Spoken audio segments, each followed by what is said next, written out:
Previously on the One-Eyed Film Podcast. If I'm going to respect Val Kilmer as Moses, then I'm going to respect Christian Bale as Moses. Like, it works.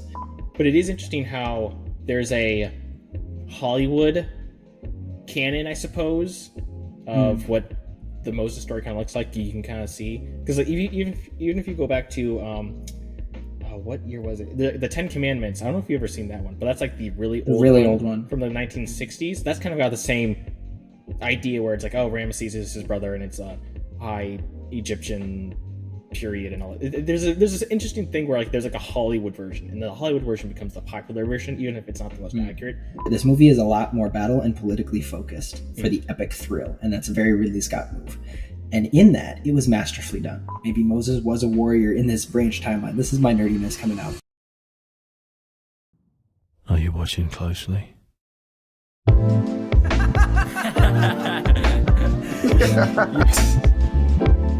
Some quick ones. I liked Gershom being introduced instead of how Prince of Egypt did it and just didn't have any kids in it.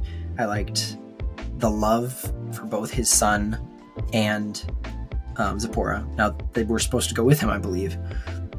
But Gershom being a son, showing this father-son dynamic was good. And Zipporah, I really loved their vows to each other. That was very beautiful. The part I didn't like was that Zipporah said, "I would trade my faith to keep you." And that shows how hard a couple that's unequally yoked is.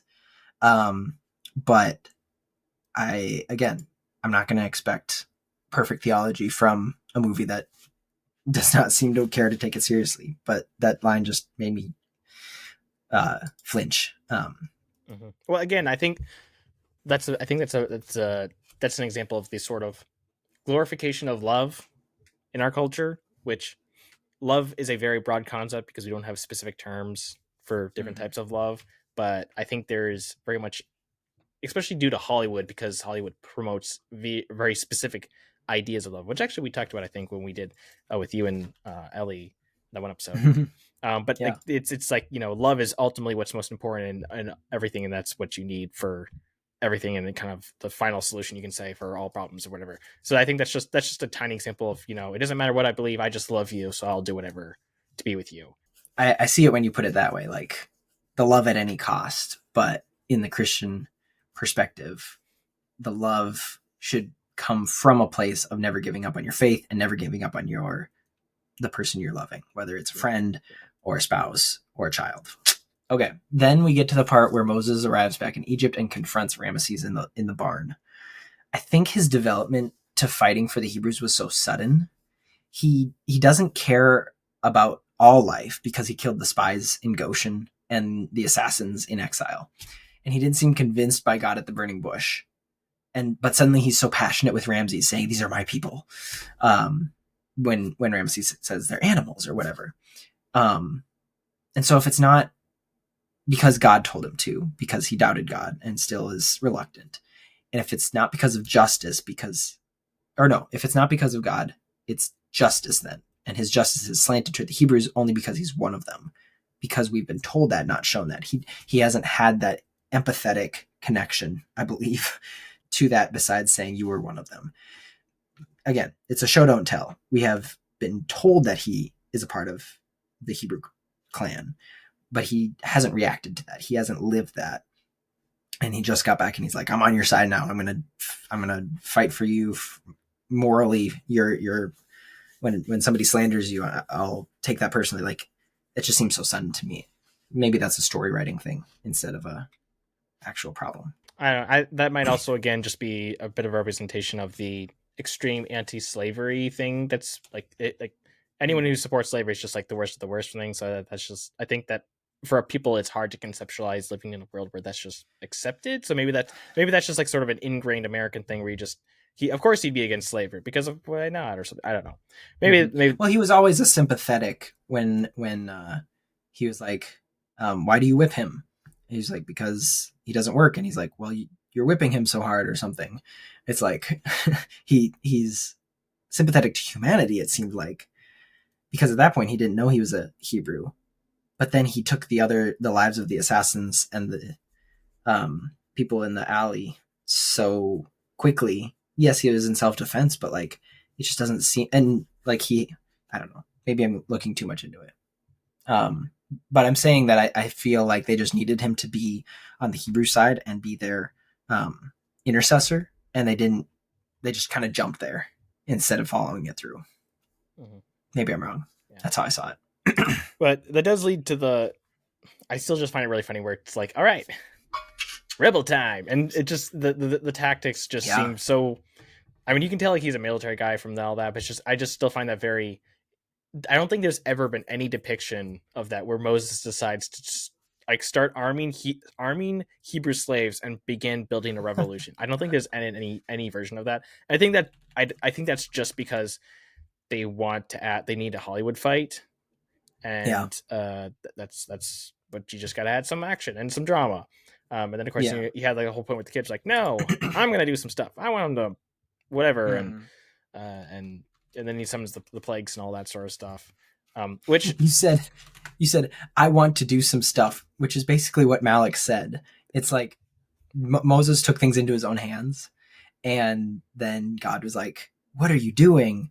I didn't tell you to do that." And he's like, "Well, you didn't tell me to do anything else." It's so back and forth. It seems so wrong. yeah. It's weird. But then of course, we do get the whole thing with the plagues and them striking them down. Which okay. Back up. Oh, sorry. Do you remember the first plague and how they explained it? No. I know that with this film they're trying to do like more realistic explanation. Yeah. So the crocodiles attack, and they attack like 4 boats, and suddenly the river is covered in blood, like filled with blood. And I'm like, think about this. The Nile is huge.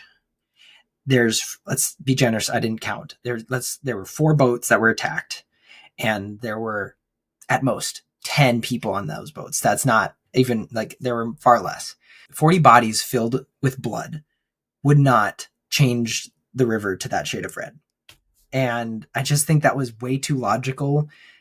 The logical explanation for miracles make them way less miraculous. And obviously they weren't going for that. But just think about it for a second. Like, there's not that much blood in human bodies to dilute it to that color and that intensity. Yeah. And again, maybe it was, let's follow that logic of like, maybe that was how it happened. I still think that you would have to explain how the crocodile suddenly went feral at that point, at that very moment that Moses was talking with God and God said, I'm going to do something. Like, at the very least, you got to give credit to God for controlling those crocodiles, which maybe, again, I don't know that God is painted in a good light here. So maybe that was their goal. Maybe they were saying God is hypnotizing the crocodiles to go kill these people so that the river ran with blood. Yeah.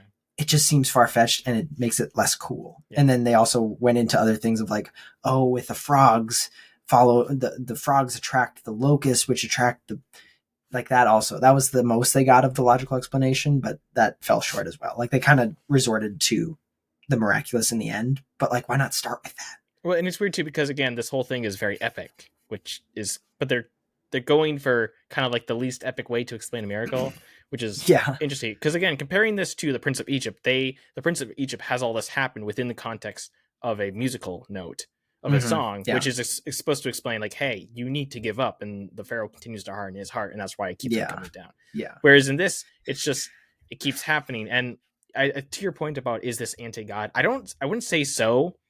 But it portrays a very particular view of God, which isn't biblically based. I wouldn't call it anti-God per se, but it's more of like, honestly, like maybe the demonstration of a petulant child is kind of a good representation. Like, it's not like, it's basically like, because like there are people outside of the faith who are like, okay, why is God allowing all this to happen? And they criticize like, okay, now he's just taking out on the Egyptians. And those are kind of voiced by Moses. Like, Moses kind of takes on the aspect of a secular unbeliever in some sense, which again is a very interesting design, story choice. But I think like in this story, it's more of like God is like just this kind of unknowable thing that sort of acts, and they don't really say like anything like God is terrible, but they just kind of like the way that he is portrayed is sort of like I guess I'm just gonna strike down Egypt now, and you didn't listen. I'm gonna save my people. But it's so weird, especially when you compare it to other versions of it. Like again, like the 1960s version,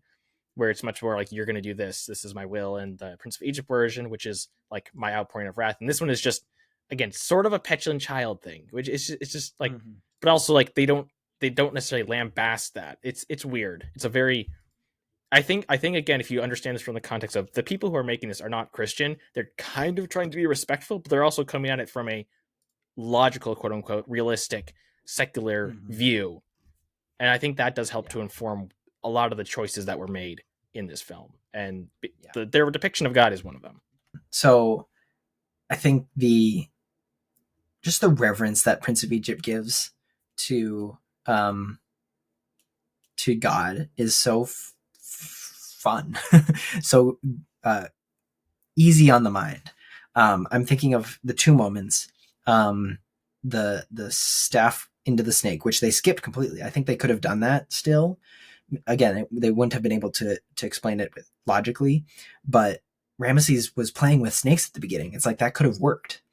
But I just remember the chills you feel when Moses goes, "Behold, the power of God."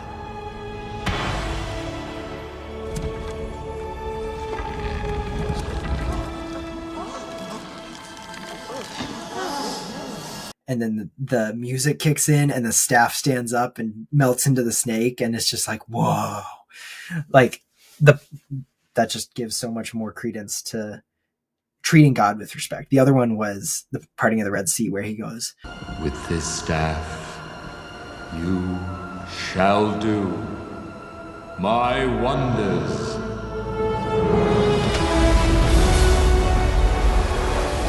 Absolute cinema.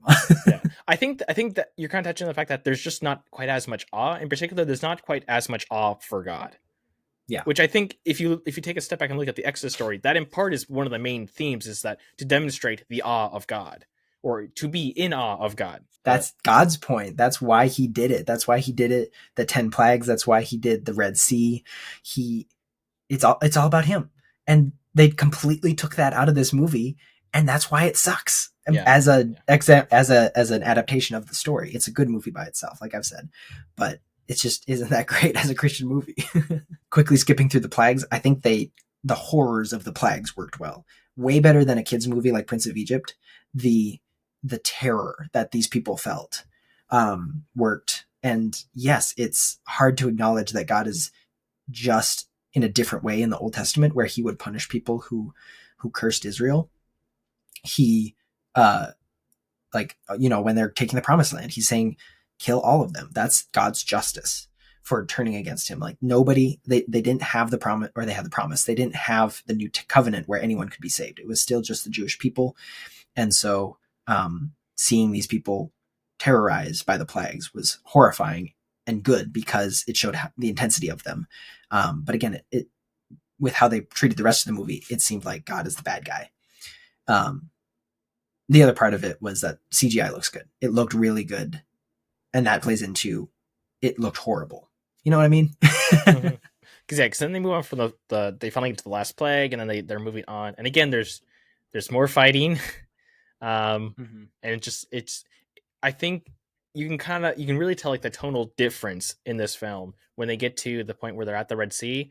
And because in Prince of Egypt, are we at the Red Sea right now? Because I have more. Oh yeah, you can go on. Yeah, I was going to just talk about that. Yep, we'll get there in a second. More theological rant. It's time for my theology rant with Seth. God is a jealous God, yes, but Malak, who represents God, I'm not going to say he's God. Malak, who is representing God, yelling about the Egyptians begging on their knees, is not the right type of jealous. That makes it seem like they're equals, like the gods and Yahweh are equals, and Malak, representing God, Yahweh, is saying they need to be on their knees. Maybe not, I don't remember if he's talking about the gods or just the Egyptians. He's like, they need to be begging on their knees. Like, that's a very angry God, and that's possibly what they see. It's possibly what these people are reading when they read the Bible. It made sense that he's a jealous God, but that's the wrong jealousy. Like, he's a righteously jealous God, and there is no other but him. So, like, I don't know. It never worked. Again, think about this. Who's writing this? I think Ridley Scott's. I'm pretty sure he's probably like an atheist or something like that. So from like the perspective of someone who's making a story based on that, like the design choices to us are weird, but for someone coming from that, I think would make more sense, because that's kind of how you're going to read into it, or read the Exodus passage. Yeah. And then the last thing I have before we get to the Red Sea, the final plague, heartbreaking. It's really sad. Again, more real for a PG-13 live action adaptation. It's really hard to watch, especially just having a kid, but also his firstborn boy. So I'm not like super sad in my situation. Boys and girls, no. Girls suck. Also, it would have been me. So that would have been also sad. But also I would hope that I would have been an Israelite and did the thing. But just heartbreaking. Is this actually PG-13? I don't remember. I don't see how it's not. Okay, that's interesting, because I think that one thing I would give credit to is that this film, because it is live action compared to Prince of Egypt, like you can do a lot with the animation, but live action I think is much better for seeing terror, or to represent a historical terror, because that's like that's a real person, whereas in animation, like there's still that bit of disconnect, which does help in some cases, but in this it's like, oh, this is what it potentially could have looked like. And I think they do also do, because it I don't remember it being like super gruesome per se, which is what they weren't focusing on, which also is a good point, because like it's not the whole point, but that is the boils look terrible on the skin, so they did good prosthetics, and the flies looked so obnoxious. So I can say that I felt what they were feeling in a sense, because you know how a rash hurts, or flies buzzing around your head. That was shown a lot more, especially because it wasn't summed up in a musical number. Not that the Plagues isn't a great soundtrack, like I love that one, but they spent a little more time with the Egyptians in that moment. Thinking about the CGI again, looks great. As we get into the Red Sea, the pillar of fire was a complete oversight. Again, they never let it get to the supernatural part, truly, and including that just seemed like it would have taken that step. But the pillar of fire would have done wonders in this, modern take on it. Like, you had the pillar of fire in the Ten Commandments movie way back when. That looked as it should back then. It looked okay. And then you have the animated version in Prince of Egypt, which looks great. But I feel like if you took the Prince of Egypt and made it real, it should look awesome. And they just omitted it. And I just don't think it worked. Well, and that's the whole point, as I was getting to earlier with the Red Sea, is that you can really tell the tonal difference at the Red Sea point. Because in the Prince of Egypt, scenario, it's Moses is like, I'm unsure, but faithful. I think that's like the best way you can describe it. And like they do kind of rush it a little bit with that, but like it's like, okay, I don't know what's going to happen, but I'm trusting God. And then like he strikes it down. And it's like, whoa! And like, it's one of the best scenes of the film, because it's exactly God. It's kind of like Moses reaching his point of, I'm going to trust God to do His wonders, working through me. And like you get this like awesome example of like a miracle where it's just suddenly the water's up like this. How is this working? This doesn't make any sense. Whereas in Exodus, Gods and Kings, it's like, oh no, what do I do? It's all over. And then he just throws his sword, and then a comet falls, and then the water disappears. Like it's much more of a cynical, I think, in some sense. And like again, like the whole tonal shift where they're not focusing on the wonder of God, they're not focusing on the faith of Moses. They're just like, this happens, sort of. Whoa. And then even once they get into the Red Sea, the other thing that I noticed is that in Prince of Egypt, Moses is leading these people through. There's sort of wonder to the fact that you're walking through this Red Sea and it takes time. And then they get to the other side, and Moses and Pharaoh in his arrogance is trying to attack them and is destroyed. Whereas in Gods and Kings, it's like Moses has to actively be fighting and defending. Again, like you have to throw in a fight there. It's a Hollywood thing. But also I think that's speaking to this fact that they just don't quite want to focus on God as an all-powerful, awe-inspiring figure. It's like more of the Red Sea sort of falls somehow, and he can't. It's like God can't quite do all of it on his own. He needs Moses to be fighting there. Where that's not the whole point of the Exodus. The whole point of the Exodus is that like God's working through people, but He doesn't need them. And that's the whole point. It's like you really get that wonder in Prince of Egypt and other tellings, and in this one it's just not quite there. I labeled it as intuition. It just seemed like Moses had good intuition. He's like, oh, the current's moving. Just he didn't seem like he was in control. And again, the Bible says it was a strong wind, not a current, and a wall of water, not damp ground. I think the wall of water could have been cool. They kind of did it in reverse. Like it looked cool falling back, but actually going away, it was like, you guys are basically swimming still. Like the point was that they walk on dry ground. And I don't know why they just were avoiding the supernatural at all costs. If you hear a baby in the back, she's getting her diaper changed because this is her room and I'm just living in it. Yeah. All right. Anyone can watch the Red Sea on YouTube. They as the Egyptians are chasing them, Moses turns back with a few men like Joshua to face them, but then those men still survive. They go back, and then it ends up being like Moses and Ramesses just staring at each other, and it just doesn't. It feels like a big old nothing burger. It's cool to watch because it looks real and there's a tsunami, but it just has nothing of emotion to it. And I think, well, give your thoughts on the Red Sea, and then I have some theology to wrap it up.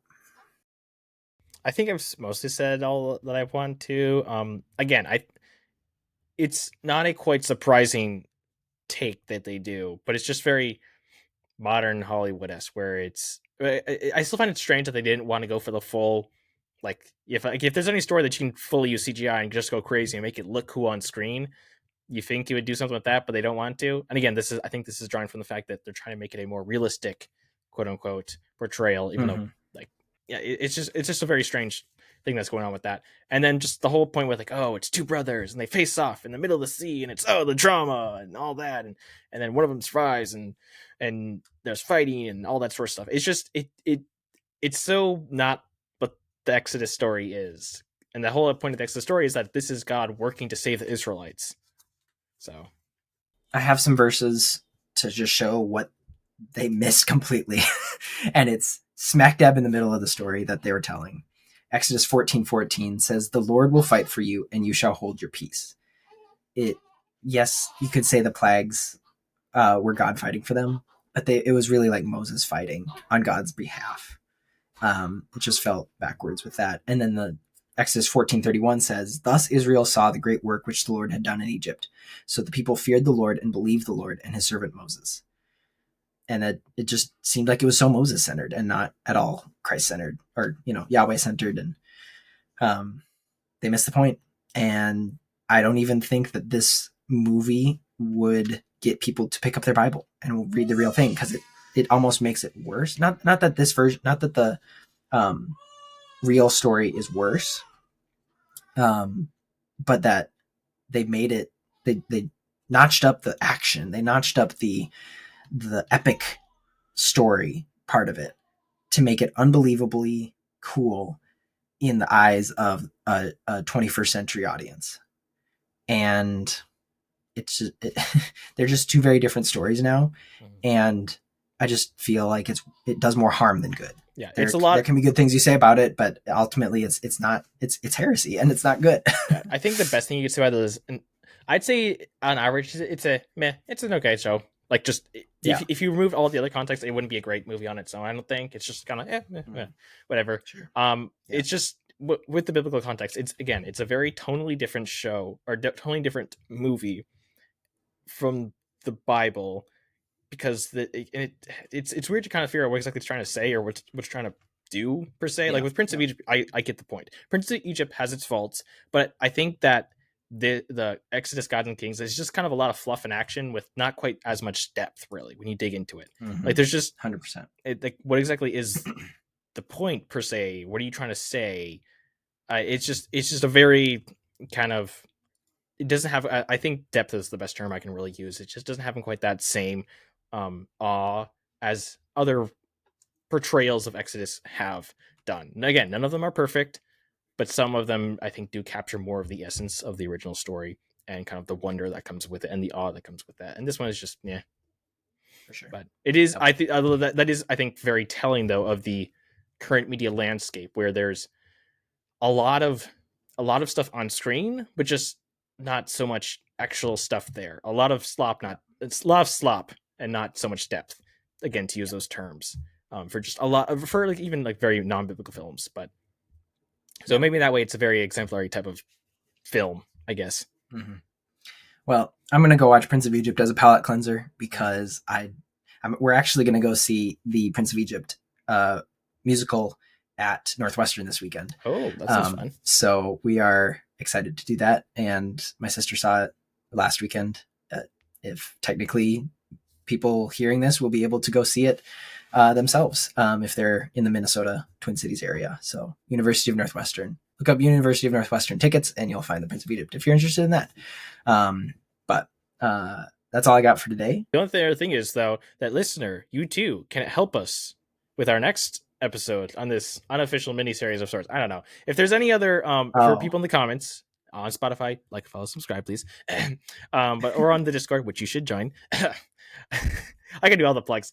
But if there's other, I'd like to do another, just more of these, because it's very interesting to see. What other heresy have you seen? Yeah. What are some other examples of historical, quote unquote, Bible films that are a bit more recent, like anything for like the past 20 years or something like that? It may be even older, but what's been some, if you have any suggestions, like I'd be more than interested in seeing what else there is besides, like, because we don't know, we've got Exodus, Gods and Kings. I'm curious what other maybe top, not rated, but top, a lot of like big films that have been tried to make about biblical movies and stuff. I'm curious what else there is. So yeah, if you got any suggestions, comments, do it. I found an article that said 10 biblical epics that you can stream right now, but it's from PureFlix, so they actually probably did that. Let me ask AI. Ah, yes, our new Lord and Savior. Passion of the Christ, Noah, Exodus, God and Kings, The Nativity Story, which we did for Christmas our first year, Son of God. That was a film adaptation largely re-edited that used re-edited footage from the miniseries The Bible. Risen, I remember seeing that one in 2016 when it came out. Paul the Apostle of Christ, Mary Magdalene, and oh, I've seen the Mary Magdalene one. We should do that one because that one is weird. You want to hear the last one on the list? What? Jonah, a VeggieTales movie. I mean, I love that one. That one's 100% canon. Like that is all that is true. You know, my hometown makes an appearance in that movie. Not an appearance, but a mention. Mr. Lund says, "I got it from my cousin in Moose Lake." Yeah, that's also in Rio, but they don't portray it correctly. So it's the wrong one. Yeah. And then the other one it lists is Lion and Witcher in the Wardrobe, which doesn't count. That's not what we're going for. Mary Magdalene, though, would be interesting because I have seen that one and it's interesting. Yeah, maybe we should do that one. Listener, until next week, share this with a friend. I did this out of order. Share this with a friend, rate us up 5 stars, and until next week, know that you're loved. God bless. Where there's a will, there's a way.